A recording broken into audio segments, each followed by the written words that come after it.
మీరు 50 సంవత్సరాల వయసులో సంపాదించే జీతం యువతలు 30 సంవత్సరాల కుర్రోడికి ఉండాలి అని అంటే అది ఎట్లా సాధ్యమవుద్ది?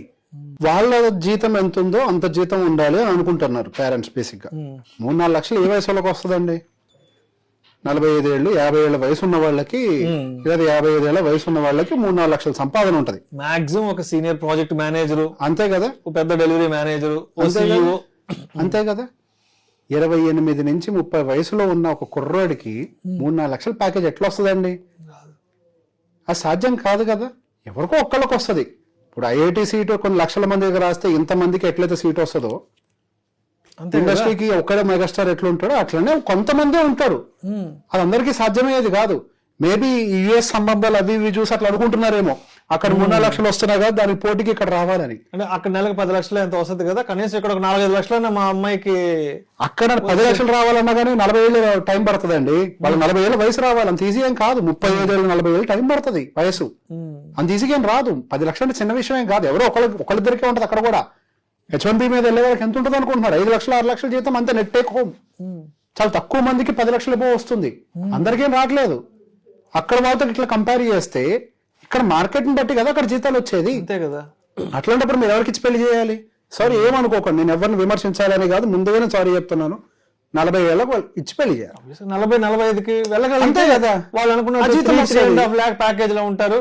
ఒక మంచి సాఫ్ట్వేర్ కంపెనీలో ఒక మంచి ప్రాజెక్ట్ మేనేజర్, సీనియర్ మేనేజర్ లెవెల్లో ఉంటారు. ఇదంతా ఎపిసోడ్ మీరు చెప్పిన తర్వాత నాకు ఏమర్థమైంది అని అంటే, తప్ప ఈ జనరేషన్ వాళ్ళకి కనీసం కొంతమంది హెల్త్ ఇన్సూరెన్స్ కూడా రిజెక్ట్ అయిపోతుంది. ఎందుకంటే ఆల్రెడీ పీఈడీలు అవి ఇవి కూడా పాపం వాళ్ళకి తెలియకుండానే వస్తున్నాయి. అంటే ఈ ప్రెషర్ అంతా క్రియేట్ చేసేది పేరెంట్స్ అనిపించింది. ఈ పేరెంట్స్ చేస్తున్న ప్రెషర్ ఇదంతా వాళ్ళ మీద. ఇప్పుడు 50 సంవత్సరాలకి చేయాల్సిన పన్ను మీరు 20-30 సంవత్సరాలకి చేయమంటే ఎట్లా కుదురుతుంది? మీకు 30 సంవత్సరాలు ఉన్నప్పుడు మీ జీతం ఎంత? మిమ్మల్ని మీరు ప్రశ్నించుకోండి. మీలాంటి కుర్రాడే కదా వాడు కూడా.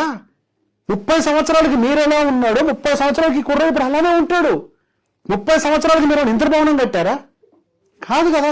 పాపం కుర్రాడు మీద అంత ప్రెషర్ పెడితే వాడికి సొంత ఇల్లు ఉండాలి, వాడికి సొంత కారు కొనాలి, ఓ 3 లక్షల జీతం ఉండాలి, ఓ లగ్జరీ లైఫ్ ఉండాలి, మోచేతి కింద 10 మంది పనులు ఉండాలి. మళ్ళీ అమ్మా నాన్న మాత్రం ఇంట్లో ఉండకూడదు. అబ్బాయి అమ్మా నాన్న మళ్ళీ ఇంట్లో ఏంటి ఇది? ఎట్లా కుదురుతుంది చెప్పండి అసలు ఇది?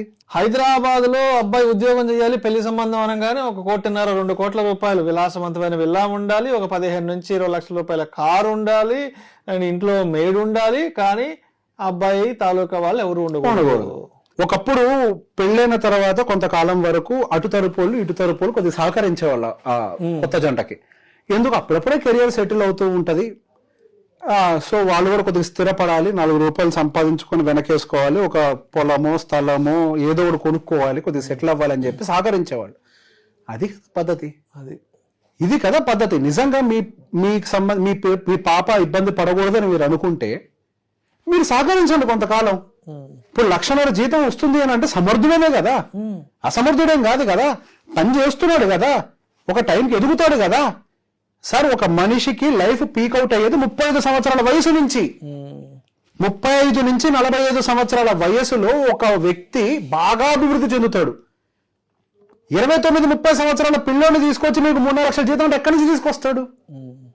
ఇప్పుడు మోస్ట్ కామన్ గా ఎక్కడ ముట్టుకున్నా క్యాన్సర్ వచ్చిందంట, హార్ట్ స్ట్రోక్ వచ్చిందంట, బీపీలు అంట, షుగర్లు అంట, థైరాయిడ్లు అంట, ఒబేసిటీ అంట, బ్రెయిన్ స్ట్రోక్లు అంట. ఈ మధ్య లేటెస్ట్ గా ఇవన్నీ ఏదో పాపం వస్తున్నాయని అనుకున్నా కాదు, వీళ్ళు తెస్తున్నారు. అవి రావట్లే, వీళ్ళు తెస్తున్నారు. అవన్నీ మీకు స్టాండర్డ్ ఆఫ్ లివింగ్ కావాలా, క్వాలిటీ ఆఫ్ లైఫ్ కావాలో నిర్ణయించుకో.